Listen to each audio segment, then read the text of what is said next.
Une tête de sanglier, une bague de militaire ou encore une épée. Voilà quelques-uns des objets emblématiques retrouvés par les archéologues de l'INRAP sur le site des Bourleries à Vallon-sur-Gé.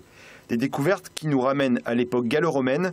Sur cette exploitation agricole, un homme en dominait 200 autres. Ce maître va avoir sa partie résidentielle, donc ce qu'on appelle pars urbana, donc c'est la villa où il réside, et une autre partie de la villa, il va y avoir la partie économique, qui s'appelle pars rustica dans les textes latins, donc qui va être constituée des ateliers, des étables, etc., etc.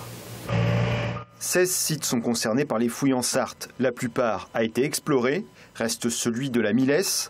À quelques centaines de mètres du chantier de la LGV, une ancienne mine a été découverte. Elle pourrait avoir démarré vers 300 avant Jésus-Christ. Les différentes structures ou remblais sont repérées par les différences de couleurs et à l'intérieur on va pouvoir repérer des traces de minerais ici débitées. Maintenant le tout est de savoir à quelle époque l'exploitation est très importante et à quelle époque ça décline.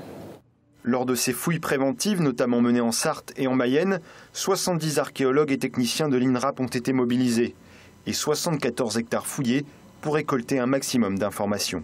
Toute recherche archéologique est une destruction. Donc après notre passage, plus rien ne reste. Il ne reste en fait que des données que l'on a pu découvrir et qu'on met en forme. Et ces données sont sous la forme de prélèvements, par exemple de minerais, de céramique si on en trouve, de photographies, de plans. Et à partir de toutes ces données, on essaye de restituer l'histoire de nos ancêtres. Ces fouilles viendront compléter celles déjà menées près de l'A28. Leur coût, 10 millions d'euros. Une somme financée par FH Rail Express, le maître d'ouvrage de la future ligne à grande vitesse Bretagne-Pays de la Loire.